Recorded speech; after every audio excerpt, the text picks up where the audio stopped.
சிறுமிகள் எல்லாம் விரதம் இருக்கு. ஒரு முறை துர்வாசர் நமக்கு எல்லாரும் தெரியும், 64,000 ரிஷிகளுக்கு மேல நம்ம வேதங்கள் சொல்லப்பட்டிருக்கு. அதில் ரொம்ப பிரபலமான சப்த ரிஷிகள் இருக்காங்க. புராணங்களை நம்ம புரட்டி பார்த்தோம் அப்படின்னா, வேதங்கள்ல, புராணங்கள்ல, இதிகாசங்கள்ல இன்னைக்கு இருக்கக்கூடிய ஆஸ்திக சமாஜத்துல முக்கியமான ரிஷிகள் நம்ம எடுத்துக்கிட்டோம் அப்படின்னா, வசிஷ்டர் சொல்லும், விஸ்வாமித்திரர் சொல்லும், அகஸ்தியர் ரிஷி சொல்லும். அந்த வழியில் வரக்கூடியவர் புருகு ரிஷி உங்களுக்கு. இதுலயே துர்வாசர் ரொம்ப பிரபலமான ஒரு ரிஷி, சிவபெருமானுடைய அம்சம். அவர் ஒரு முறை கண்ணன் இங்க விருந்தாவனத்தில் அவதரித்து தன்னுடைய அற்புதமான லீலைகளை செய்து கொண்டிருக்கிறத கேள்விப்படுறார். திரிலோக சஞ்சாரி, நினைச்ச மாத்திரத்தில் எந்த லோகத்துக்கும் சஞ்சரிக்கக்கூடிய வல்லமை வாய்ந்த ஒரு ரிஷிகள் எல்லாம் இன்னைக்கெல்லாம் நம்ம நடந்து போறோம். மாட்டு வண்டி, குதிரை வண்டி, காலம்லாம் முடிஞ்சு இன்னைக்கு வாகனத்துல போறோம். ரிஷிகள்லாம் தியான பலத்தாலும் அஷ்டாங்க யோகத்தாலையும் நினைத்த இடத்துக்கு நினைத்த மாத்திரத்துக்கு செல்லக்கூடிய வல்லமை வாய்ந்த அஷ்ட சக்தி பெற்றிருந்தார்கள். அதுல ஒருத்தர் தான் துர்வாசர், சிவனுடைய அம்சமா இருந்தார். அப்படி விருந்தாவனத்துக்கு வரும் பொழுது எங்க கோபியர்கள் எல்லாம் கண்ணனையே அடையணும்னு விரதம் இருந்தார், ஆசைப்பட்டாங்க. இந்த ரிஷியை திருப்திப்படுத்துவதற்காக யாரோ சன்னியாசி ரிஷிகளோ போனா அவர்கள் வரவேற்று உபசரிப்பது நம்மளுக்கு கலாச்சாரம். அப்படி துர்வாசர் வந்திருந்தப்ப அவர்கள் பணிவிடை செய்தார்கள். அப்ப இவர்கள்லாம் பாக்குறாரு, இவர்களுக்கு என்ன விருப்பம் தெரிஞ்சு கொள்றார். அப்ப கேட்கிறாரு, நீங்க எல்லாம் என்ன பண்ணணும்னு விருப்பப்படுறீங்க? கண்ணனே திருமணம் பண்ணிக்கணும், கண்ணனுடைய வாழணும், அவனே கதியில் இருக்கணும், அந்த அப்பழுக்கற்ற அன்பு எங்களுக்கு அவனுக்கு இருக்கணும்னு எல்லா கோவிலும் விருப்பப்படுறாங்க. இது ஜீவரே சொரூபகோவி கிருஷ்ணரே நித்தியதாஸ் அப்படின்னு ஸ்ரீ கிருஷ்ண சைத்தன்ய சரிதாமிரத்துல வியாக்கியான சக்கரவர்த்தி கிருஷ்ணதாஸ் கவிராஜ கோஸ்வாமி அவர் எழுதியிருக்கிறார். அந்த விளக்கங்களை பார்க்கும்போது இந்த ஜீவனானது, ஆத்மாவானது பரமாத்மாவோட நித்தியமான அம்சம். ஸோ ஆச்சாரியர் என்ன சொல்லப்பட்டிருக்காங்க அப்படின்னா, நம்ம ஸ்ரீபாத ராமானுஜாச்சாரியர், நம்ம ஸ்ரீ பிரபுபாதருக்கு முன்பு இருந்த லோக ஆச்சாரியர் யமுனாச்சாரியருடைய வழிவந்த ஸ்ரீ வைஷ்ணவ சம்பிரதாயத்தின் ஸ்தாபக ஆச்சாரியர் சொல்லுவார். ராமானுஜாச்சாரியருடைய விளக்கத்தை சொல்வார், இந்த ஆத்மா எப்படிப்பட்டது அப்படின்னா, இதுக்கெல்லாம் ஸ்திரீ தன்மை, பெண்களுடைய தன்மை. இந்த ஆத்மாக்கள் நம்ம உடலால் ஆணாக இருக்கிற, பெண்ணாக இருக்கிறோம். உண்மை என்ன அப்படின்னா, புருஷோத்தமன் ஒருத்தம் தான். யாரு? பகவான் கிருஷ்ணர். பரமபுருஷன், முழுமுதற் கடவுளான கிருஷ்ணர் தான் ஒரே ஒரு புருஷோத்தமன். அவன் மட்டும்தான் புருஷன். நம்ம எல்லாரும் ஸ்திரீ. ஸ்திரீ என்ற பெண்கள், அல்லது பிரகிருதி. அவரால் ஆளப்படக்கூடியவர்கள், அவருக்கு தொண்டு செய்ய கடமைப்பட்டவர்கள் நாம் எல்லாம். இந்த தர்மத்தை அவர்கள் உபதேசிக்கிறார் அவர். அப்ப அவரை அடையணும் அப்படின்னா, சின்ன குழந்தைங்க இன்னைக்கு நம்ம குளிர் அதிகமாக 6-7 மணிக்கு தான் எழுந்திருக்கிறோம் இல்லையா? 7 மணிக்கா 6 மணிக்கா 5:30 குளிர் அதிகமா இருக்கு. விருந்தாவனத்தில் அதிகமான குளிர்கள் இருக்கும். அது இப்ப முன்னாடிகள் இன்னும் அதிகமா இருக்கும், கண்ணன் வாழ்ந்த காலத்துல. அப்ப அவர்களுடைய விருப்பத்தெல்லாம் பூர்த்தி செய்யணும்னா, கண்ணனை கல்யாணம் பண்ணிக்கணும் அப்படின்னா, நீங்க 7 மணிக்கு 8 மணிக்கு எழுதுனா கண்ணன் அடைய முடியாது. அப்ப நாங்க என்ன செய்யணும்னு கேட்கிறோம். அப்ப நீங்க எல்லாரும் அதிகாலையில் எழுதணும். காலையில் எழுந்து ஆண்டாள் சொல்ற மாதிரி, வாயினால் பாடி மனைவினால் சிந்திக்க போய பிழையின் புகுதுருவான் என்றனவும் தீயினால் தூசாரும் செப்பேலோர் என்பாவார் அப்படின்னு ஆண்டாள் சாதிக்கிறார். அந்த பக்தி தொண்டர் உன்னதமான நிலைய அவர் சொல்றார். ரொம்ப சின்ன குழந்தைகள் தான் கோபியர்கள், 5 வயது குழந்தைகள், சிறுமிகள். அந்த அன்பு, பேரன்பு அவர்களுக்கு இருக்கு, கண்ணன் அடையணும்னு. அப்ப இந்த விரதத்தை சொல்றார், அதிகாலையில் எழுந்து நீராடி பகவானுடைய நாம சங்கீர்த்தனத்தில் ஈடுபடுங்க, அவருடைய நாமத்தை பாடுங்க, புகழுங்க, மனதால அவனை நினைச்சுக்கோ, உன் கையால புஷ்பங்களையோ நீரோ பழமோ கொடுத்து கண்ணா உனக்கு அர்ப்பணம்னு சொல்லு. இந்த நோன்பு, இந்த விரதத்தை நீங்க கடைபிடிங்க, அப்ப கிருஷ்ணன் உங்களுக்கு கிடைப்பார் அப்படின்னு சொல்றான். அப்படின்னு அதே மாதிரி நான் செய்யறோம் அப்படின்ட்டு எல்லா கோபிகள் அதிகாலையில் இருந்து விருந்தாவனத்து எல்லையில காத்யாயினி தேவி இருக்காங்க, துர்காமாவுடைய ஒரு அம்சம் காத்யாயினி தேவி. அவர்கள் அதிகாலையில 3 மணிக்கு எழுந்து குள்ள குளிர குடைந்து நீராடாதே அப்படின்னு ஆண்டாள் பாடுறாங்க. அந்த பாசனத்தின்படி அதிகாலையில குளிர்ல போய் குளித்து எல்லாரும் ஒன்று கூடி பகவானுக்கு தொண்டு செய்யணும். அத அவர்கள் தோபரயுகத்துல செய்து அடைந்தார்கள். அந்த எதிர்பார்ப்பற்ற அப்பழுக்கற்ற அந்த தூய்மையான அன்பு பக்தி தான் ஸ்ரீ கிருஷ்ண சைத்தன்ய மகாபிரபுவாக பரமபுருஷனான முழுமுதற் கடவுள் பகவான் அந்த தூய அன்பை தன்னுடைய நிலையிலிருந்து பகவான் பார்க்கிறார். வைகுண்டத்துல கோலோக பிருந்தாவனத்திலிருந்து நான் பரமபுருஷனாக எல்லா ஐஸ்வர்யத்திற்கும் 6 ஐஸ்வர்யத்துக்கும் நான் அதிகாரியா இருக்கேன். அப்படி இருந்துமே ஸ்ரீமதி ராதா ராணியோடைய அந்த அன்புக்கு நான் பாத்திரமா இருக்கிறேன் தவிர அந்த அன்பை என்னால் ருசிக்க முடியல. என் பக்தன் என்னை விட அதிகமா ஆனந்தமா இருக்கான், அதனால எஜமானன். ஏதாவது ஒரு தொழில் எடுத்துக்கோங்க, தொழிலாளியை விட எஜமானன் தானே எல்லா சௌகரியமும் அதிகமா இருக்கும், அவன் தானே திருப்தியா இருப்பான். லௌகிகத்துல அதுதான் நியாயம். ஆனா ஆன்மீகத்துல அது அப்படியே மாறி இருக்கு. எப்படி பகவான் எந்த அளவு திருப்தி அடைகிறாரோ அதே போல திருப்தி பக்தனுக்கு உண்டு. இதை கண்ணன் பார்க்கிறார் ராதாராணி கிட்ட. எனக்கு தொண்டு செய்யறது அந்த அன்பை ருசிக்கணும் அப்படிங்கிறதுக்காக ஸ்ரீ கிருஷ்ண சைத்தன்ய மகாபிரபு உயர்ந்த அந்த பிரேமையை மக்களுக்கு, இந்த ஜீவன்களுக்கு வெளிப்படுத்தணும் அப்படின்றதுக்காக ஸ்ரீமதி ராதாராணிய மனோபான்மையை தாங்கி கொண்டு அவர் ஸ்ரீ கிருஷ்ண சைத்தன்ய மகாபிரபா அவதரிக்கிறார். 5000 வருடங்களுக்கு முன்பு கிருஷ்ணர் வாழ்ந்தார் இல்லையா? அதுக்கப்புறம் அந்த அன்பு தொண்டை தாங்கி 500 வருடங்களுக்கு முன்பு வங்காளத்துல மாயாப்பூர் நவதீப் என்ற இடத்துல ஸ்ரீ கிருஷ்ண சைத்தன்யரா பகவான் அவதரிக்கிறார். அவர் அவதரித்துதான் இந்த ஹரே கிருஷ்ண கிருஷ்ண கிருஷ்ண ஹரே ஹரே, ஹரே ராம ராம ராம ஹரே ஹரே என்ற அந்த மகாமந்திரத்தை உலகம் முழுவதும் கொண்டு வர. இந்த பக்தி தொண்ட கோபியர்கள் ஆரம்பித்து பகவானை பூர்ணமா திருப்தி அடைவதற்காக வாழ்க்கை அர்ப்பணித்தார்கள். அந்த பக்தி தொண்டை திரும்ப நிலைநாட்டுவதற்காக தான் வேதங்கள், ஆழ்வார்கள், ஆச்சாரிய புருஷர்கள் எல்லாரும் அவதரிக்கிறார்கள். நம்மளை எப்படியாவது கிருஷ்ணர் பக்கம் திருப்தி கொண்டு போகணும் அப்படின்றதுக்காக. பொதுவா எல்லா ஆச்சாரியர்களுமே இந்த தர்மத்தை, உயர்ந்த பக்தி தொண்டை தெரிந்தவர்கள் 12 மகாஜனங்கள். சரியா? 12 மகாஜனங்களுக்கு தான் உண்மையான தர்மம் என்னன்னு தெரியும்.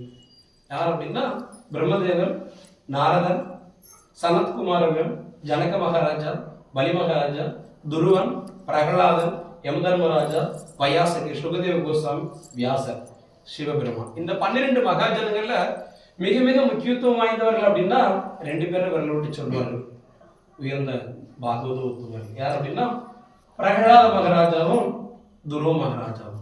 அவர்கள் 2 பேருக்கு வயசு 5 தான். எல்லாருக்கும் தெரியும் தானே, நரசிம்மர் பெருமாள் எப்படி நரசிம்மர் அவதரித்தார்? யாருக்காக வந்தார்? பிரகலாதருக்காக வந்தார். பிரகலாதர் ஒரு சின்ன பையன். பிரகலாதன் பிராமண வீட்டுக்கு பிறந்தானா? யார் வீட்டுக்கு பிறந்தான்? அசுரர் உலகத்துல பிறந்தான் இல்லையா? பக்தி தொண்டுக்கு ஒரு பிறப்பு ஒரு பொருட்டல்ல. அவன் விளையச்சனாக இருக்கலாம், தாழ்ந்த ஜாதியில் பிறக்கலாம், ஆணாக இருக்கலாம், பெண்ணாக இருக்கலாம், அவன் மிருக ஜாதியில் கூட பிறக்கலாம். ஏன் ஜடாயு வந்து ராமர் மோட்சம் கொடுக்கலையா? நான் உனக்கு ஆணை இடையிலேன்னு செல் மோட்சத்துக்கு என்ன ஜடாயு ராமர், ராமர் கண் முன்னாடி ராமரை கைகேயம் செய்து வைத்தார். அவருக்கு இறுதிச்சலுங்க ஜடாயு மோட்சத்தை சென்றுச்சு. அப்ப இந்த பக்தி தேகாபிமானத்துக்கு அப்பாற்பட்டது. இதை சொல்லிக் கொடுக்கிறதா பகவானும் தன்னுடைய அவதார புருஷர்களையும் அனுப்பி வைக்கிறார். அப்படி வந்தவர் தான் ஸ்ரீ கிருஷ்ண சைத்தன்ய மகாபிரபு. அந்த வழிதான் இந்த ஹரே கிருஷ்ணா அமைப்பு.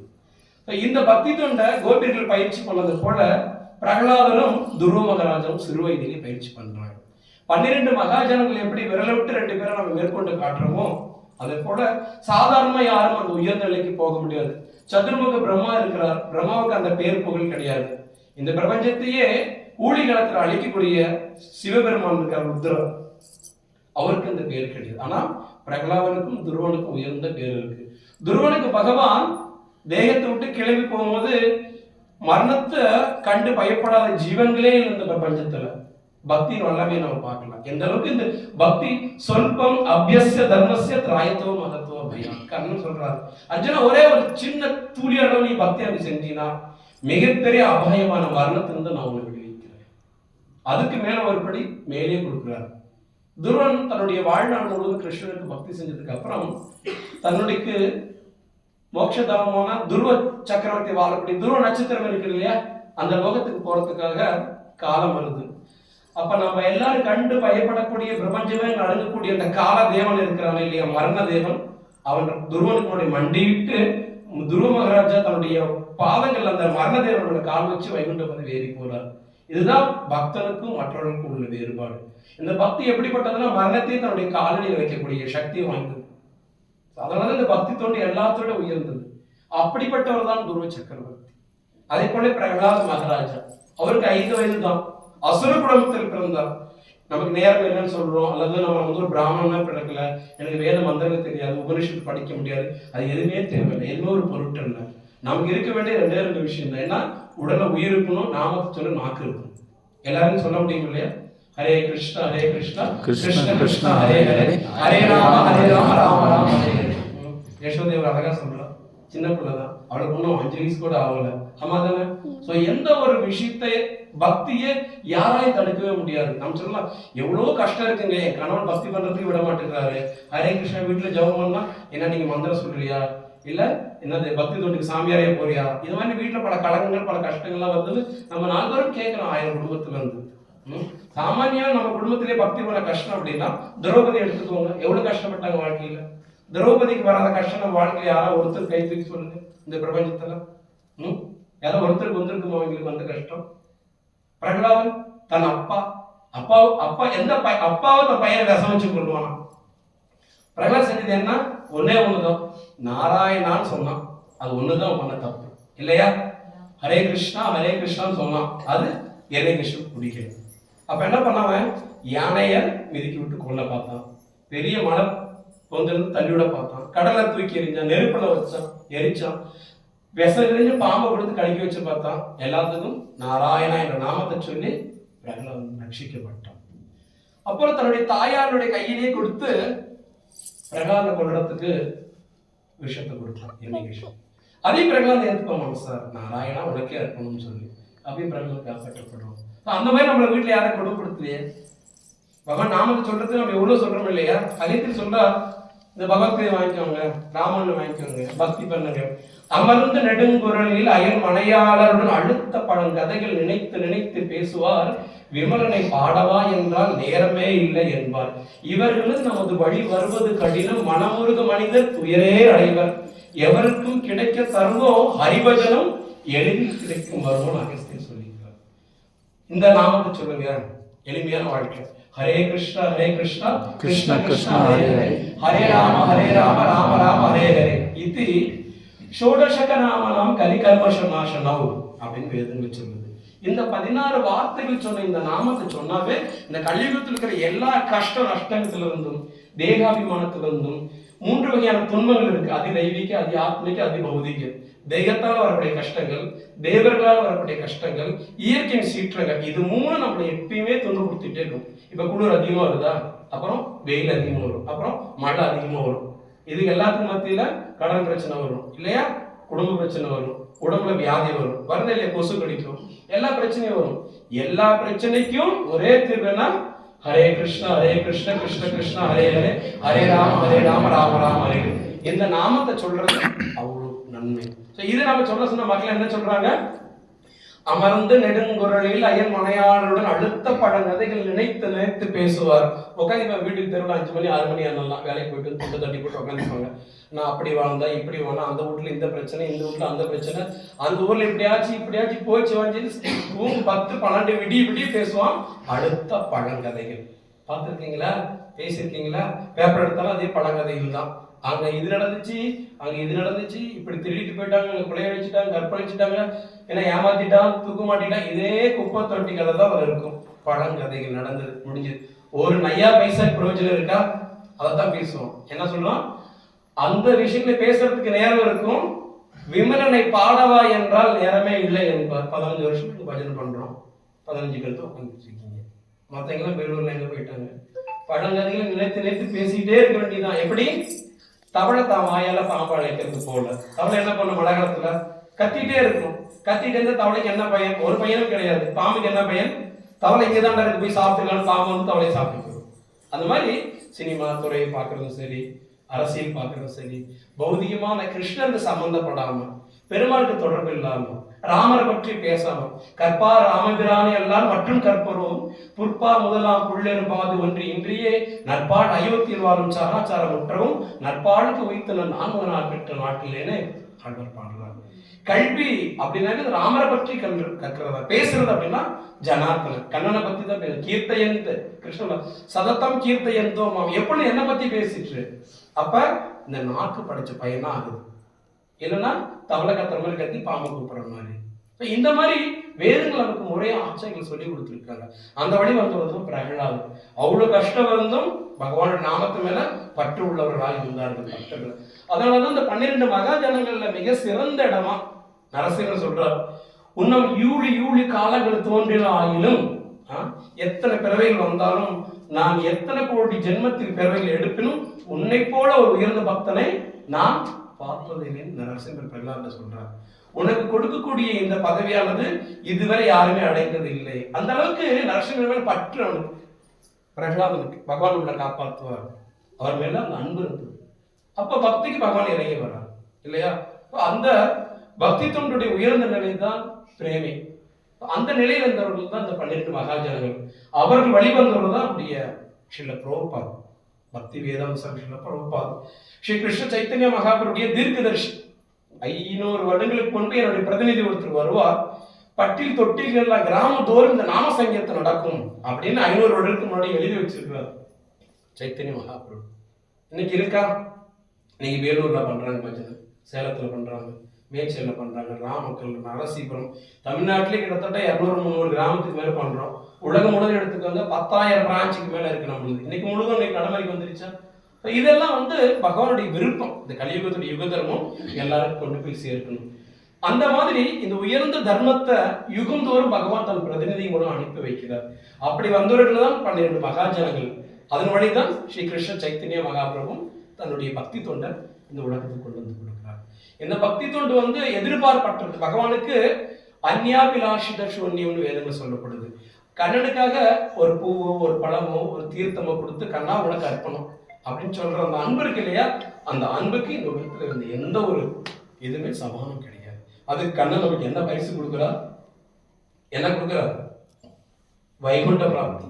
கோலோக விருந்தாவனத்துல போய் பிறப்பு இல்லாம, பிறப்பு இறப்பு முதுமை நோய் இல்லாத ஒரு உயர்ந்த வாழ்க்கைய நிச்சயமா அவருக்கு வைகுண்டத்தை தொண்டுச்சுகளும் வாக்கியத்தை கொடுக்கிறார். இதுல கிருஷ்ணன் என்ன சாதிக்கிறார்? அர்ஜுனா, ஜென்ம கர்மச்சமே திவ்யம், எனது தோற்றமும் செயல்களும் திவ்யமானவை என்பதை எவன் ஒருவன் அறிகின்றான், அவன் இவ்வுடலை விட்ட பின் மீண்டும் இப்பகுதி உலகில் பிறவெடுப்பதில்லை. எதுக்காக நம்ம சனிக்கிழமை இங்க பஜனைக்கு வரோம்? எதுக்கு இங்க பகவானுக்கு வழிபாடு பண்றோம்? எதுக்கு பகவான் நாமத்தை கேட்கிறோம்? எதுக்கு சொல்லுங்க? எதுக்கு நம்ம இங்க வரோம்? சரணடைய நோக்கம் என்ன? திரும்பவும் பிறப்பு இறப்பு இருக்கக்கூடாது. இல்ல நம்ம திரும்ப பிறக்கணும். நீங்க யாராவது வரோமா? நம்ம பிறக்கணும். நம்ம இங்க எதுக்கு ஒரு சிவத்தில் போகலாம், ஏதோ ஊரு சுத்திட்டு இருக்கலாம் இல்லையா? இங்க வரது நோக்கமே இந்த பிறப்பு இறப்பு முதிர்வு நோய் என்ற சம்சாரத்தை நிறுத்தும். அதுக்காக தான் அடிக்கதா கேட்கிறோம். இது ரொம்ப ரொம்ப முக்கியத்துவம் வாய்ந்தது. அதுக்காக தான் நம்ம வாரந்தோறும் எல்லாருடைய நன்மைக்காக இந்த நாம சங்கீதம் செய்யறது, பகவத்கீதை பிரவச்சனம் பண்றது. அப்படி இந்த 12 மகாஜனங்கள் வழிக்கு அப்புறம் நம்மளுடைய சம்பிரதாயங்கள் 4 சம்பிரதாயங்கள் சொல்லப்பட்டிருக்கு. பிரம்ம சம்பிரதாயம், ருத்ர சம்பிரதாயம், குமார சம்பிரதாயம், ஸ்ரீ சம்பிரதாயம் அப்படின்னு 4 சம்பிரதாயம். நம்மளுடைய இந்த கிருஷ்ண பக்தி இயக்கம் பிரம்மா வழி மத்தூர் வழி ஸ்ரீ கிருஷ்ண சைத்தன்ய மகாபுர தொட்டு 6 கோசாமிகள் மூலமா பிரபுபாத நமக்கு ஸ்தாபக ஆச்சாரியர். இது வழியே முன்பு ஸ்ரீ வைஷ்ணவ சம்பிரதாயம் ராமானுஜ ஆச்சாரியர் ஸ்தாபிக்கப்பட்டது. அதுக்கு முன்பு 12 ஆழ்வார்கள் இருக்கிறார்கள். எப்படி 12 மகாஜனங்களுக்கு தர்மத்தின் ரகசியங்கள் தெரியுமோ அதே போல ஆழ்வார்கள் வைகுண்டத்திலிருந்து வந்தவர்கள். பகவானுடைய ஒவ்வொரு அங்கங்கள், அவருடைய ஆயுதங்கள், அவர் போன்ற கௌஸ்துப மாலை, ஸ்ரீவத்சபுரி, சங்கு சக்கர கதாபத்தம் போன்ற அவருடைய ஆயுதங்கள் எல்லாமே இந்த பூலோகத்துல அவதரித்தவர்கள் தான் ஆழ்வார்கள். அந்த 12 ஆழ்வார்களிலே பிஞ்சில் பழுத்தாளை ஆண்டாளை சொல்லு அப்படின்னு பாடுறாங்க. ஆழ்வார்களிலே 5 வயது சிறுமியா 12 ஆழ்வார்கள். 12ல சில ஆழ்வார்கள் மிகப்பெரிய ஒரு சக்கரவர்த்தியா இருந்தவர்கள் இருக்காங்க. ஆண்டாள் ஒரு சின்ன பெண் பிள்ளை தான் இல்லையா? இது எப்படி பிரகலாதனை போலதான். அப்படி பிறந்த ஆண்டாள் அவதரித்தது தான் இன்னைக்கு நம்ம பாரத பூமியில் நம்ம ரொம்ப சிறப்பா தென்னகத்துல கொண்டாடுறோம். 12 ஆழ்வார்களும் இங்குதான் தோன்றினார்கள். இங்குதான் 12 ஆழ்வார்கள் கொடுக்கப்பட்ட 4000 திவ்ய பிரபங்கள் பாடப்படுகிறது. அதுல ரொம்ப முக்கியமா 4000 இருக்கு. அந்த 4000த்திலையும் நம்மளால படிக்க முடியல, தெரிஞ்சுக்க முடியலன்னா 12 ஆழ்வார்கள் ஆண்டாளையாக நம்ம தெரிஞ்சுக்கணும். ஆண்டாள் கொடுத்த பல பாசனங்கள் இருக்கு. அதுல 30 பாசனங்கள் குறிப்பா என்ன சொல்லுவோம்? திருப்பாவை. ஆண்டாள் யாருன்னு எல்லாருக்கும் தெரியுமா? யாருக்கு ஆண்டாள் யாருன்னு தெரியாது? சொல்லுங்க. நம்ம இருக்கிறவங்க இல்ல. ஆண்டாள் தாயார் அப்படின்னா யாருக்காவது தெரியாம இங்க இருக்கீங்களா? யாராவது இருக்கீங்களா? தெரியாதவங்க இருக்கீங்களா? ஆண்டாளை தெரியாதவர்கள் எல்லாம் தெரியுமா? தெரியாதவங்களுக்கு ஆண்டாள் கேள்விப்பட்டிருக்கீங்களா? இல்ல பஜனை பண்றாங்க, திருப்பாய் படிப்பாங்க பெருமாள் கோயில்ல. நிறைய பேருக்கு இன்னைக்கு பிள்ளைங்களுக்கு தெரியறது இல்லை. 12 ஆழ்வார்களிலே ஆழ்வார்கள் அப்படி என்றால் பகவானையே ஆளக்கூடிய வல்லமை வாய்ந்தவர்கள் அன்பால். எப்படி யசோதம்மா பகவான் பரமபுருஷர், எல்லா உலகத்துக்கும் அதிபதி, ஈஸ்வரகா பரமகா கிருஷ்ணன் சொல்றார் பிரம்மா, எல்லாருக்கும் பரமேஸ்வரன், அவனை யாராலையும் கட்டுப்படுத்த முடியாது. ஆனா யசோதம்மா என்ன பண்ணாங்க, அன்பால ஒரு உரல்லையே கட்டி போட்டாங்களா? யாரால கட்டி போட முடியுமா? கிருஷ்ணரை கடலை கட்டி போட முடியுமா? முடியாது. ஆனா அன்புக்கு அவர் அடிமையாக்கிறார் இல்லையா? அதுக்கு அற்புதமான ஒரு பாடல் பாடுவாங்க. என்ன பாடல் அப்படின்னா, ஆண்டாள் தாயார் பகவான அன்பால கட்டி போடுறதுக்கு பாசனங்கள் இருக்கு. அது மறந்துருச்சு நிலையில சொல்றேன். இந்த ஆழ்வார்கள்ல தென்னகத்துல ஸ்ரீவில்லிபுத்தூர்ல பிறந்த தாயார் ஆண்டாளை பத்தி நம்ம தெரிஞ்சுக்கல. தமிழகத்துல பிறந்து அப்படின்னா நம்ம வாழ்க்கையே வீணானது அப்படின்னு சொல்லப்படுது. அப்படின்னா இந்த எல்லா 4000 திவ்ய பிரம்மத்தில் இருக்கக்கூடிய பாடல்கள் எல்லாமே எளிமையா தமிழ்ல தான் இருக்கு. அதுல முக்கியத்துவம் வாய்ந்தது திருப்பாவை. எல்லா பெருமாள் கோயிலும் படிப்பாங்க. நீ திருப்பதி போங்க, முக்திநாத் போங்க, பத்ரிநாத் போங்க, உலகத்தில் இருக்கிற எல்லா 108 திவ்ய தேசங்கள் இருக்கு. இந்த உலகத்துக்கு 106 இருக்கு நிலை உலகத்துல. எல்லா கோயிலும் திருப்பாவை கட்டாயம் சேவிப்பாங்க. காரணம் என்னன்னா, அதுல இந்த கட்டுண்ட உயிர்வாழியில பகவானுடைய அன்பு தொண்டலை ஈடுபடுத்தக்கூடிய பாடலா 30 பாடல்கள் ஆண்டாள் கொடுத்திருக்காங்க. ஆண்டாள் பிறந்த ஊருக்கு ஸ்ரீவில்லிபுத்தூர் பேரு. கோதை பிறந்த ஊர் கோவிந்தன் வாழும் ஊர், நீதியால் நல்ல பக்தர்கள் வாழும் ஊர், வேத கோனூர், பாவங்கள் தீர்க்கும் பரமனடி காட்டும், வேதம் அனைத்துக்கும் வித்தாகும் கோதை தமிழ், 5 அறியாத மானிடரை வையம் சுமப்பது வம்பு அப்படின்னு பாடப்பட்டிருக்கு. ஆழ்வார்களுக்கு அப்புறம் வெளிவந்தவர்கள். இந்த 4000 நமக்கு தெரியலன்னு பரவாயில்ல. இதுல ஆண்டாள் பாடல 30 பாசமாவது ஒரு மனிதன் தெரிஞ்சிருக்கணும். ரொம்ப எளிமையா பாடலாம். இந்த பாசத்தை தெரியல 5 என்றால் 5 5 25 25 5 கூட்டினா 30. இந்த பாடல 30 பாசனம் தான். மார்கழி திங்கள் மதி நிறைந்த நன்னாளால் அப்படின்னு துவங்கி இறுதியா வங்க கடல் கடைந்த மாதவனை கேசவனை அப்படிங்கிற பாசனம் வரையும் 30 பாசனம் ஆண்டாள் பாடியிருக்கிறார். இந்த பாசனம் யாருக்கு தெரியலையோ, யார் படிக்கலையோ, இதை பத்தி விளக்கம் தெரியாம இந்த பூமி தாங்குவது வையம் சுமப்பது வம்பு அப்படின்னு பாடியிருக்காங்க. அப்படின்னு என்ன அர்த்தம்? பகவானை பத்தி கேட்கல, ஆண்டாள் பத்தி தெரிஞ்சுக்கல, இந்த தென்னகத்துல பிறந்து தமிழ்நாட்டுல பிறந்து அப்படின்னா இந்த பூமிக்கு நாம எப்படி இருக்கோம்? பாரமா வாழ்ந்துட்டு இருக்கோம். ஆண்டாள் மட்டும் இல்லை, பகவானை பத்தி தெரிஞ்சுக்கணும். ஆண்டாளுடைய குறிக்கோள் என்ன? ஆழ்வார்கள் பகவானை பத்தி சொல்லி என்ன சொல்றாங்க? ஆண்டாள் ஓங்கி உலகளந்த உத்தமன் வேறுபாடி நாங்கள் நம் பாவைக்கு சாற்றி நீராடினால் தீங்கின்றி நாடெல்லாம் திங்கள் மாறி பெய்து ஓங்குகிற சன்னல் ஒன்று கையில் உள்ள பூங்குவழி போதில் பரிவண்டு கண்டெடுப்ப தேங்காதே புக்கிருந்த சீர்த்தமுறை பற்றி வாங்க குடநிலைக்கும் வலன் பெருவசுக்கள் நீங்காத செல்வம் நிறைந்தேழ்வாய். இது ஆண்டாளுடைய பாசுரம். ஒவ்வொரு பாசுரத்திலுமே ஆண்டாள் குறிப்பிட்டு காட்டுறது எல்லாரும் கோவிந்தனின் நாமத்தை பாடுங்க, கூடார வெல்லும் சிறு கோவிந்தா சொல்றாங்களா? அன்று உலக வளர்ந்தாய் அடி போற்றி, சென்றங்கு தென்னிலங்கை சிற்றாய் தல் போற்றி, ஒன்ற சகட உதைத்தாய் புகழ் போற்றி, கன்று குடிலாய் எரிந்தாய் கடல் போற்றி, குன்று குடையாய் எடுத்தாய் குணம் போற்றி, வென்று பகை கெடுக்கும் என் கையில் வேல் போற்றி, என்றென்றும் உன் சேவகமை ஏற்றி பறிகொள்வான் இன்று அமர்ந்தோம் இறங்கியோ என்பாவாய் அப்படின்னு ஆண்டாள் பாடுறாங்க. பகவானுடைய நாமத்தை ஒவ்வொரு பாசத்திலையும் மெருகேற்றி அந்த உன்னதமான நிலையை நம்ம வெளிப்படுத்துறாங்க ஆண்டாள் தாயார். ஸோ இந்த நாமத்தோட மகிமையை தான் நம்ம தெரிஞ்சுக்கணும். இந்த யுகத்தோட தர்மத்தை தான் ஆண்டாள் வெளிப்படுத்துறாங்க. 12 ஆழ்வார்களும் தன் பாசத்தை சொல்லக்கூடியது கிருஷ்ணனுடைய நாமத்தை பாடுங்க, அவருடைய விக்கிரகத்தை வழிபடுங்க, அவருக்கு நைவேத்தியம் பண்ணுங்க, அவருக்கு அர்ப்பணிப்பட்ட உணவை மட்டும் எடுத்துக்கோங்க. இது பக்தி தொண்டின் ஒவ்வொரு அங்கங்கள். அப்ப இந்த எளிமையான வழிமுறைய நாம கடைபிடிக்க சொன்னா நேரம் இல்லைங்க. இப்படிப்பட்டவர்கள் நம்ம வழி வருவது ரொம்ப கடினம். மனம் உருகும் மனிதர் துயரை அடைவார் அகஸ்தியர் சொல்றார். என்ன சொல்றார்? இது மாதிரி எளிமையா நாமத்தை சொல்லணும். கோவிந்தா கிருஷ்ணா நாராயணா சொல்றது என்ன கசக்குதா? கரும்பு தேங்க கூலி கேட்கணுமா? பகவானுடைய நாமத்தை சொல்ல சொல்ல தேன் சுட்டுமா மாற்றணும். தேன் சாப்பிட யாராவது கசக்குமா?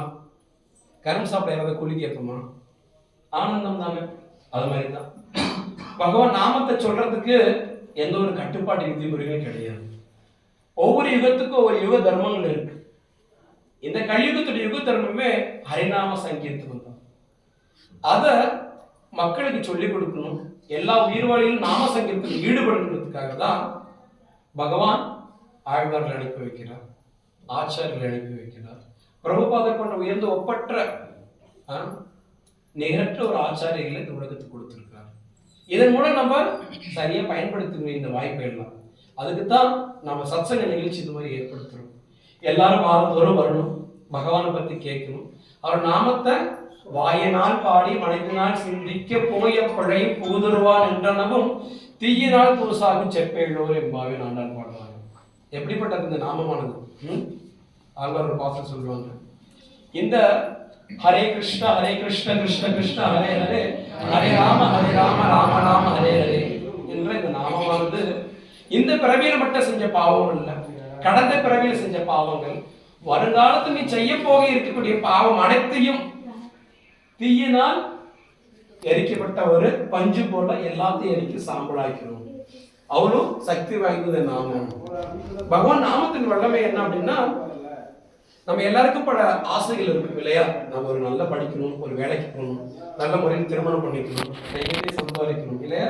எல்லாருக்கும் அந்த ஆசை இருக்கும். அப்புறம் வாழ்க்கையில நிலையா இருக்கணும், மனைவி குழந்தைகள் பேரப்பிள்ளை பிதிருன்னு சந்தோஷமா லௌகிகத்துல வாழணும்னு எல்லாருக்கும் ஆசை இருக்கும், தேகாபிமானத்தால். இது எல்லாமே பகவான் நமக்கு பூர்த்தி செய்து கொடுப்பார் கர்மத்தின் படி. நம்ம என்ன விதிச்சிருக்கிறோமோ அதுதான் விளையும் இல்லையா? நான் ஒரு மாங்கன்று வச்சுட்டு அதுல பலாப்பழத்தை எதிர்பார்க்க முடியாது. ஆமா தானே? நல்ல செயலை செஞ்சு நன்மை செய்வோம் என்றும் தீமை அடைவதில் அர்ஜுனா அப்படின்னு கண்ணன் கீதை சொல்றாரு. அந்த மாதிரி நம்ம விதி பயன் எப்படியோ அது மாதிரி நமக்கு எல்லாம் அமையத்தான் செய்யும். இந்த பக்தி தொண்டு மட்டும் விதி அப்பாற்பட்டது, நம்முடைய சொந்தத்தை செயலையா பயன்படுத்திக்கலாம். பிரகலாதன் ஒரு நல்ல குடும்பத்தில் பிறந்தவன், அசுர குடும்பத்தில் பிறந்தான். நரசிம்மர்கிட்ட வேண்டான்.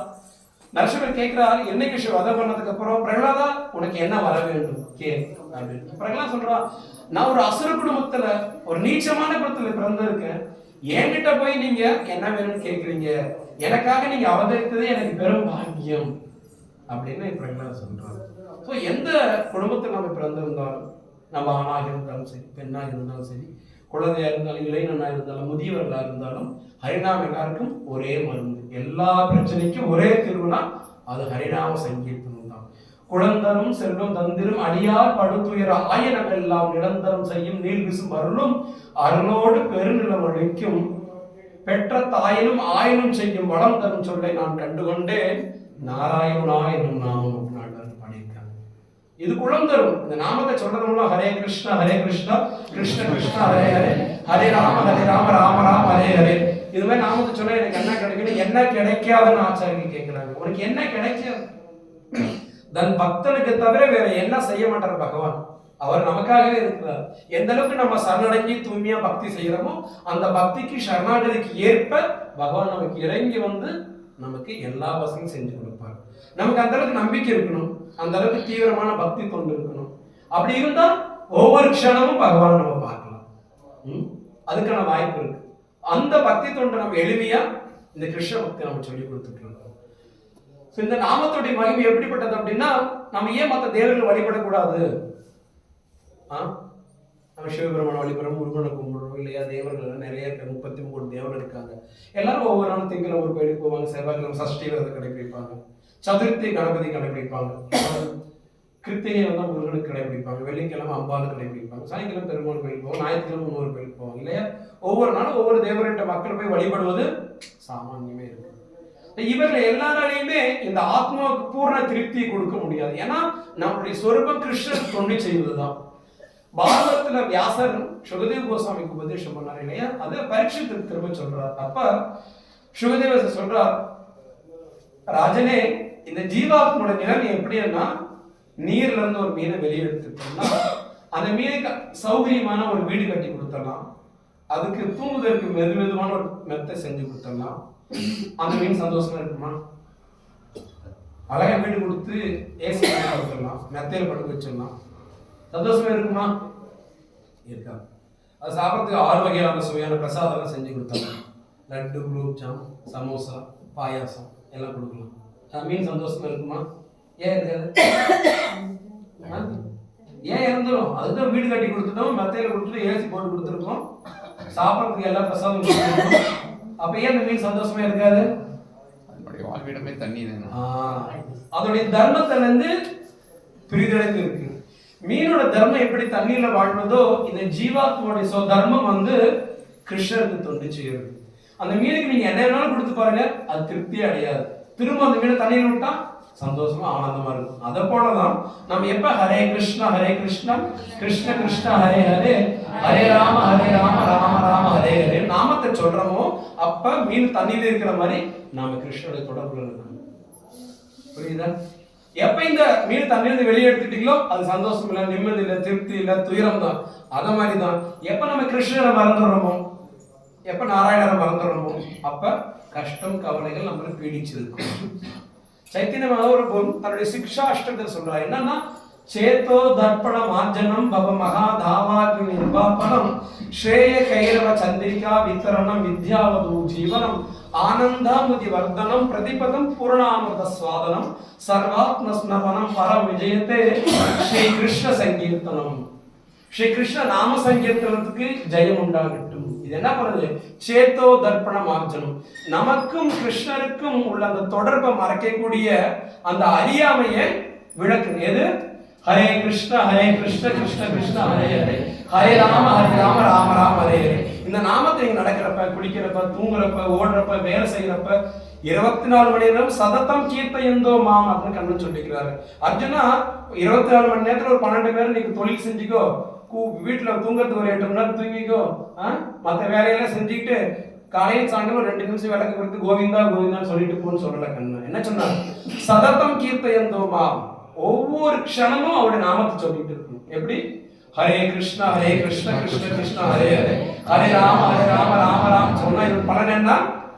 பலன் என்ன?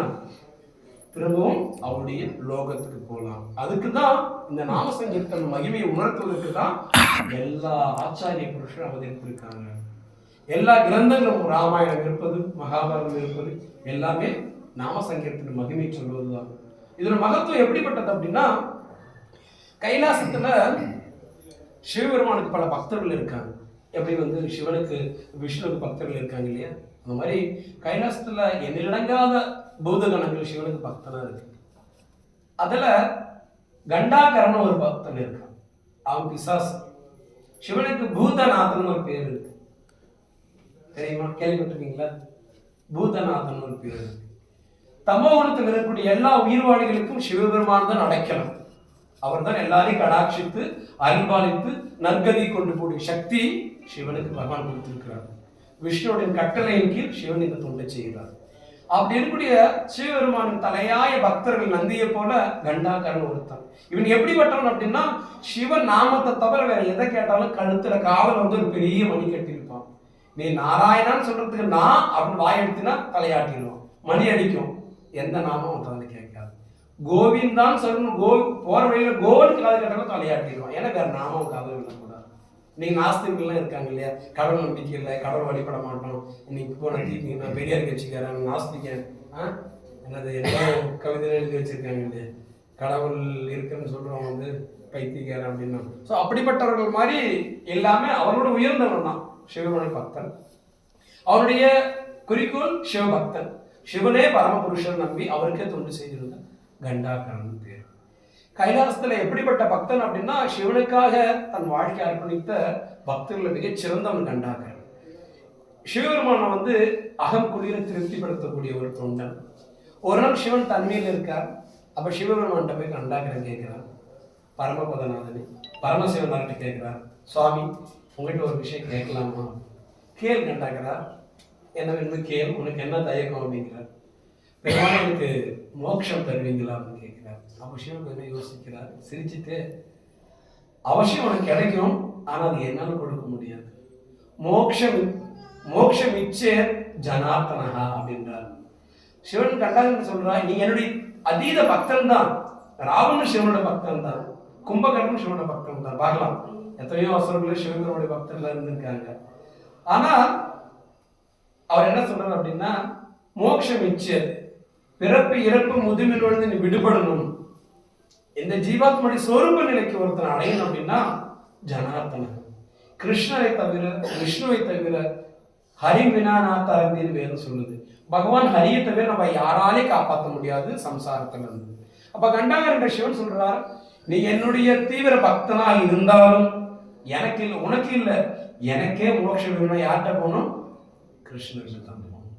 அப்ப கண்டாகரன் கேட்கிறான், அப்ப எனக்கு மோட்சமே கிடையாதா? உனக்கு கிடையாதுன்னு யார் சொன்னா? என்னெல்லாம் கொடுக்க முடியாது, விஷ்ணு உனக்கு கொடுப்பார். அது எப்படி சாத்தியமாகும்? யார் அந்த விஷ்ணு? நான் உங்களை தானே பரமபுருஷா நினைச்சிட்டு இருக்கேன், நீங்க தானே என்னுடைய அதிபதி. அது உண்மைதான். ஆனா நமக்கு எல்லாருக்கும் அதிபதி நாராயணர், கிருஷ்ணர், விஷ்ணு அப்படின்னு சொல்றாரு. அவர் எப்படி இருப்பான்னு கண்டாகரன் கேட்கிறோம். நீலமேக சாமரனாக பீதாம்பரை முடித்துக் கொண்டு, குழல் புல்லாங்குழல் கையில் வைத்துக் கொண்டு, மயிர்பீலி தலையில் வைத்துக் கொண்டு, மேகவர்ணனாக சாட்சாத் மன்மதனாக, அதான் மன்மதன் அப்படின்றது எல்லாரையும் மயக்கக்கூடியவன் தெரியும் நமக்கு. கோடி மன்மதர்களை மயக்கக்கூடிய வசீகரம் கிருஷ்ணருக்கு இருக்கு. அவ்வளோ தேஜஸ், சச்சிதானந்தமயமான ரூபம். அந்த பகவானுடைய ஒவ்வொரு அங்கத்தையும் சிவபெருமான் கண்டாகரனுக்கு விளக்கிறார். விளக்கும்போது சொல்றாரு, இத்தனை அழகு உள்ளவர் அந்த கிருஷ்ணர், அவர் எங்க இருக்கிறாரு அப்படின்னு கேட்கிறார். அவர் தோரகையில் தோபரா யுகத்தில் ஆட்சி பண்ணியிருக்கார் பகவான் இங்க அவதரித்தப்ப. அப்ப கண்டாகர சிவன் சொல்றார், பகவான் என்னை சந்திக்கிறதுக்காக ஒரு நாள் வருவார். அப்படி வரப்ப அவருடைய அங்கத்துடைய லட்சணங்களை சொல்றேன், நீ தெரிஞ்சு அவர்கிட்ட நான் உனக்கு மோட்சம் கொடுக்க சொன்னேன்னு சொல்லு, கட்டாயம் மோட்சம் கொடுப்பார். ஏன்னா 12 மகாஜனங்கள சிவபெருமான் ஒருத்தர். இந்த 12 மகாஜனங்கள் தான் ராஜவித்யா ராஜகுஹ்யர் கண்ணன் சாதிக்கிறார். தர்மத்தின் ரகசியமானது, மிக மிக ரகசியமானது இந்த 12 பேருக்கு தான் வெளிப்படுத்தப்பட்டிருக்கு. அவர்கள் வழிவந்தது தான் 4 சம்பிரதாயங்கள். அப்படி இருக்க சிவன் கண்டாகரன்ட சொல்றார், இப்படிதான்பா, இப்படி இருப்பார் கண்ணன், அவர் என்னை சந்திக்க ஒரு நாள் வருவார். அவர் வரும்போது இந்த அடையாளங்களை வச்சு நீ கண்டுகொள், அவருக்காக அவர்கிட்ட எனக்கு நான் சொன்னேன்னு சொல்லி உனக்காக மோட்சத்தை கேட்டுக்கணும். அப்ப இந்த கண்டாகரன் கேட்கிறான், நான் கேட்டா கொடுப்பாரா? நான் சொன்னோன்னு கேளு, உனக்கு அவசியம் கொடுப்பார் சிவன் சொல்றார். சரி, கண்டாகரன் நித்தியப்படி தொண்டுகளை செஞ்சு கொண்டு இருக்கிறான். அந்த கண்டாகரனுக்கு ஒரு தம்பி இருக்கான், 2 பேர் பிசாசு. பிரகலாதன் அசுர குடும்பத்தில் பிறந்தவன். பக்தியினுடைய வல்லமையை நம்ம பார்க்கணும். அவன் பிசாசு, அவ்வளவுதான். அவனுக்கு கடவுள் பத்தின ஒண்ணும் தெரியாது. நீங்க நான் பிசாசோட மோசமா இருக்கிறோம் எப்படின்னு பாருங்க. அப்ப அந்த காலம் வருது, பகவான் தோரையிலிருந்து சிவபெருமானை சந்திக்கிறதுக்காக கைலாசம் போறார். போறப்ப ஈஸ்வர சங்கல்பம், ஏற்கனவே இதெல்லாம் தீர்மானிக்கப்பட்ட விஷயம் பகவான். அப்படி பகவான் எதிர்ப்பால் வரும்போது கண்டாகரன் பார்க்கிறான். பகவான் எப்படிப்பட்டவர் அப்படின்னா, நம்ம ஒரு சூரிய ஒளி சந்திரன் பார்த்து தான் நமக்கு தெரியும். கோடி சூரியன் நம்மளால பார்க்க முடியாது, கோடி சந்திரனே பார்க்க முடியாது, அதுக்கான கண்கள் நமக்கு கிடையாது. அதை விட பல மடங்கு பிரகாசமான தேகாம்சம் கொண்டவர் கண்ணன். அவர் கைலாசத்துக்கு வரும்போது அந்த பிரகாசம், அந்த தேஜஸ், அந்த ஆனந்தம் இதெல்லாம் வெளிப்படுத்தப்படுகிறது. அதை பார்த்த உடனே அந்த அங்கங்கள்லாம் பார்த்து அந்த அங்க லட்சணங்களை கண்டாகரன் பார்க்கலாம். ஓ, நம்ம பிராணநாதன் சொன்னாரு பரமசிவனார், அந்த கிருஷ்ணர், அந்த ஜனார்தன் இவர் தான் அப்படின்னு போய் நெடுஞ்சானா உள்ளதான் காலை வந்து அடியேன் அப்படின்றான். யாருப்பா நீன்னு கேட்கிறார் கிருஷ்ணர். நான் கண்டாகரன், சிவனோட அதீத பக்தன் அப்படின்றான். சரி, நீ இருக்கு என் கால எல்லாம் ஒரு வியாபகமாக தான் அப்படின்றான். என்னன்னு கேட்கிறார், எனக்கு மோட்சம் தர சொல்லி என் சுவாமிகிட்ட போய் கேட்டேன், அவர் உங்ககிட்ட அவர் கொடுக்க சொன்னான்னு சொல்லி வாங்கி கொண்டார் அப்படின்னு கண்டாகரன் பகவான்கிட்ட கேட்கிறான். ஸோ அப்படியா, உனக்கு மோட்சம் வேணுமா? ஆமா சாமி, கட்டாயம் மோட்சம் வேணும். சிவன் சொல்லிட்டார் அப்படின்னா தந்தோ மோட்சம் அப்படின்றார். மோட்சம் கொடுத்த உடனே அவனால அந்த ஆனந்தத்தை தாங்க முடியல. தன்னுடைய ஜென்ம பூரா சிவனுக்கே தொண்டு செஞ்சுட்டு இருந்தான் கைலாசத்துல, இங்கே பூலோகத்தில் கிடையாது, கைலாசத்துல. அப்படிப்பட்ட தொண்டு செஞ்சுட்டு இருந்து எனக்கு மோட்ச சிவனால் கொடுக்க முடியாத ஒரு பெரிய பொக்கிஷத்தை பகவான் கொடுத்திருக்கிறார். இது பெரும் பேர். அவருடைய மகிழ்ச்சி மட்டில்லா மகிழ்ச்சி. நாம என்ன சாப்பிடுவோம்? இட்லி சாப்பிடுவோம், தோசை சாப்பிடுவோம் இல்லையா, சாதம் இந்த மாதிரிலாம் சாப்பிடுவோம். பிசாசு என்ன சாப்பிடும் தெரியுமா உங்களுக்கு? பிசாசு என்ன சாப்பிடும்? இறந்த மாமிசம் இல்லை, இறந்த பிணத்தை சாப்பிடும். இப்ப நம்ம உங்க வீட்டுக்கு விருதா இல்லை வந்திருக்கு, என்ன செய்வீங்க? உங்க வீட்டுக்கு வந்தா யாரும் எதிர்பார்க்க, அதிதி தேவ பகவான் வேதம் சொல்லுது. அழியா இருந்தாலும் விஷ்ணுக்கு சமமானவர்கள் அப்படின்னு சொல்லப்பட்டிருக்கு. அப்ப யாராவது வீட்டுக்கு வந்து என்ன சொல்றீங்க? வாங்க உட்காருங்க. வேதம் சொல்லப்பட்டிருக்கு. என்ன சொல்லுங்க? வீட்டுக்கு எதிரி வந்தா கூட அவன் அழைத்து வீட்டுல உட்காரு வாங்கன்னு சொல்லணும், ஒரு சொல் தண்ணியாவது கொடுக்கணும், இல்லைன்னா நரகத்துல தண்டனை காத்துட்டு நமக்கு. அவன் எதிரியா கூட இருக்கலாம், பரம்பரை எதிரியா கூட இருக்கலாம். வீடு தேடி ஒருத்தர் வந்தாட்டானா வாசல் தாண்டி உள்ள வந்தா வாங்கன்னு சொல்லி வரவேற்று உட்கார வச்சு உபசரிக்கணும். அப்படின்னு நம்ம செய்யணும். அதுதான் பண்பாடு. பிசாசுக்கு ஒரு பண்பாடு இருக்கு, அது மட்டும் சும்மா விடாது. மோட்சத்தை கொடுத்த பரமானுக்கு நம்ம ஏதாவது கொடுக்கணுமே அப்படின்னு ஆர்ப்பரிக்குது அந்த பிசாசு. அப்ப என்ன பண்றது, திடீர்னு நம்ம ரொம்ப நாளா வரணும் காத்துட்டு இருப்போம். அப்படிப்பட்ட ஒரு உயர்ந்த நபர் நம்ம வீட்டுக்கு வந்துடுறாரு. உதாரணத்துக்கு உங்க வீட்டு பிரதமர் வந்துடுறாரு, என்ன பண்ணுவீங்க? கையோட காலோட என்னடா கொடுக்குற, தண்ணி கொடுக்குற, பழம் கொடுக்குற. இது மாதிரி ஒரு முறை கண்ணன் தூதுவனாக வருவார் இல்லையா? பார்த்த சாரதியா இருந்த கிருஷ்ணர் பாண்டவர்களுக்காக தன் பக்தனுக்காக தூதுவனா வந்திருப்பார். அப்ப துரியோதன வீட்டை தங்க மாட்டார், திருதராஷ்டிர அரண்மனை தங்க மாட்டார். கண்ணன் எங்க தங்குவார்? விதுரோட வீட்டில் போய் தங்குவார். விதுரர் ஒண்ணுமே புரிய, பரமபுர சர்வலோக மகேஸ்வரன் நம்ம வீட்டுக்கு வந்திருக்கிறார் அவதாரம் எடுத்து. அதுவும் அங்க எவ்வளவு மாளிகை இருக்கு, குடிசை இது. உடுத்துறது கூட பாதி கிழிஞ்சி பாதி என்னது பூரணமான துணி இல்லாத எளிமையான வாழ்க்கை. அப்படி இருக்கிற குடிசைக்கு விதுரர் வந்திருக்கிற வீட்டை தேடி கிருஷ்ணர் வரும்போது அவருக்கு என்ன பண்றது இல்லை, அவங்க மனைவிக்கும் ஒன்றும் பண்றது இல்லை. என்ன பண்ண, 4 பழம் வாழைப்பழம் உணவு வச்சு உரிச்சு என்ன பண்ணாங்க, பழத்தை கீழே போட்டு தோலை கிருஷ்ணர் கொடுத்தாங்க. ஒரு 4 பழத்தை கண்ணன் வாங்கி வாயில போட்டு சாப்பிட்டார். சாப்பிட்டதுக்கு அப்புறம் தான் மனைவி தட்டாங்க, என்ன பண்ணிட்டு இருக்கீங்க? கண்ணனுக்கு பழம் கொடுத்துட்டு இருக்கேன். பழம் கொடுக்கணும், நீங்க என்ன கொடுத்தீங்க பார்த்தா கையில தோணும் இருக்கு, 4 தோணும் கண்ணன் சாப்பிட்டார். அப்ப பக்தியை கண்ணனுக்கு வெளிப்படுத்துற, நீ கொடுக்குற பழத்துக்கோ பலகாரத்துக்கோ நான் திருத்தலை மாட்டேன் சொல்றாரு. பத்திரம் புஷ்பம் பழம் தோயம் பக்தியா, பக்தியோட நம்ம கொடுத்தா கிருஷ்ணர் அதை எடுத்துக்கிறார். அதுக்கு என்ன பலன் கொடுக்கிறார்? மோட்ச பலன் கொடுக்கிறார் இல்லையா? அப்ப அந்த பிசாசு என்ன பண்ணும், பார்த்தோம் கை ஓடல காடு ஓடல, என் பெருமாள் எனக்கு மோட்சம் கொடுத்த ஓடல கொடுக்கணும் ஓடிக்கணும். எங்க கைலாசம் பத்திரிகாசம் வந்தான். நெடுங்காலமா ஒரு ரிஷி நாராயணனுடைய நாமத்தை சொல்லி தவம் பண்ணிட்டு இருந்தார். நெடுங்காலமா பல யுகங்களா போன வேகத்துல அவனை அந்த ரிஷியை கொண்டு அந்த பிராமணனுடைய பணத்தை கொண்டு வந்து கிருஷ்ணன் கிருஷ்ணா என்னத்தை கொண்டு வந்து வம்பாகு பொண்ணோட ஐயா இருந்தால் என்னைக்கும் வராத நீங்க வந்திருக்கீங்க. நான் ஒரு பிசாசு, நான் பிணதான் சாப்பிடுவேன், நீ கோச்சிக்காதீங்க. இது நேத்தோ இன்னைக்கோ இல்ல, சுட சுட இப்ப பிராமண பிணம் இது. இவன் ஒரு பிராமணன் இப்ப கொண்டு உடனே தெளிவா ஃப்ரெஷ்ஷா கொண்டு கொடுக்குறாங்க. காலடியில அந்த பிசாசு கொடுத்துச்சு. சோ கண்ணன் மேல எவ்வளவு அன்பு இருக்கு அந்த பிசாசு. கண்டாகர் அந்த மோட்சத்தை பெற்றுக் கொடுத்தான். அந்த அன்பு ஒவ்வொரு ஜீவராசிக்கு இருக்கும். அப்ப கண்ணன் பார்த்தா, நீ கொடுக்க நியாயம் தான், உன் தர்மம் பிசாசு, நீ பிணத்தை கொடுக்கலாம், உனக்கும் இவனுக்கு சேர்த்து நான் மோட்சம் கொடுக்கணும். அப்ப பின்னாடி ஒருத்தர் ஓடி வந்தான். யார் அப்படின்னு கேட்டான், என்னுடைய தம்பி, என்ன அவனுக்கும் மோட்சம் கொடுக்கணும். தந்தோ மோட்சம். கண்டாகர் மோட்சம் வாங்கிட்டான், பிசாசோட தம்பியை மோட்சம் வாங்கிடுச்சு. சோ மோட்சம் அப்படின்னு வந்துட்டா அப்படின்னா 33 கோடி தேவர்கள் கை கட்டி வாய் பத்தி ஒரு வாரம் உட்காந்துக்க வேண்டியதுதான். யாராலும் மோட்சம் கொடுக்க முடியாது. யாராலும் கொடுக்க முடியும்? கிருஷ்ணரால் மட்டும்தான் முடியும். நம்ம எல்லாம் நினைச்சிட்டு இருக்கிறோம், பேங்க்லயோ சொத்தோ அல்லது மனைவி குழந்தைகள் இதெல்லாம் நம்ம காப்பாத்திடுவோம். ஒரு நாளைக்கு உடம்பு சரியில்லைன்னா உங்களுக்கு தலைவலி உங்க வீட்டுக்கு நம்ம வாங்கிப்பாங்களா ஒரு 1/2 மணி நேரம். ஏமா தலைவலிக்கு காலையிலேருந்து ஒரு 1/2 மணி நேரம் தலைவலி வாங்கிப்பாங்களா? காய்ச்சல் வந்துச்சு உங்களுக்கு பிறகு உங்க கையை 2 ஊசி போட்டுப்பாங்க. மரண தருவாய் நம்ம மரணத்தை மனைவியோ நீ குடும்பம் நடத்திருக்கலாம். 70 வருஷம் கொண்டாடி புதுசணும் சுமூகமா குடும்பம் நடத்திருக்கலாம். சாகிறப்ப நம்ம வேதனையை மரணத்திலிருந்து மனைவியால் காப்பாற்ற முடியுமா? கணவனால காப்பாற்ற முடியுமா? அப்பா அம்மாவை காப்பாற்ற முடியுமா? அரசாங்கம் யாராவது காப்பாற்ற முடியுமா? யாரும் காப்பாற்ற. யார் காப்பாற்றுவாங்க மரணத்துல இருந்து? பகவானால் ஒருத்தரால் மட்டும்தான் காப்பாற்ற முடியும். அதுக்கு தான் நம்ம சொல்றோம், எப்பயுமே பகவான் நாமத்தை சொல்லணும், பக்தி தொண்டு செய்யணும். கிருஷ்ணன் மிகப்பெரிய ஒரு பாக்கியத்தை நம்ம கொடுக்க காத்துட்டு இருக்கிறார். நம்ம எப்படி இருக்கிறோம்? இல்ல எனக்கு வேண்டாம், நான் பகவான் நாமத்தை சொல்ல மாட்டோம். ஹரே கிருஷ்ணா சொல்லுங்கன்னா, இல்ல சார் நாங்க ஹரே கிருஷ்ணா சொல்லவே மாட்டோம் அப்படின்னு சொல்லுவாங்க. நீங்க கேட்டு பாருங்க, பகவத்கீதை படிங்க. அவன் தினம் நியூஸ் பேப்பர் கடந்தது என்னென்ன தேவையில்லாத எல்லாம் படிப்பான், ஒரு பக்கம் பகவத்கீதை படிக்க மாட்டான். காரணம் அவனுடைய பாவ வினைகள் அவனை தோட்ட விட்டாது. அப்ப பகவான் நாமத்துடைய மகிமை இது. இதை தெரிஞ்சுக்கல அப்படின்னா நம்மளால யாராலையும் காப்பாற்ற முடியாது. ஒரு பிசாசா பிறந்தா கூட, ஒரு அசுரகுலத்தில் பிறந்தவங்க கூட என்னாச்சு?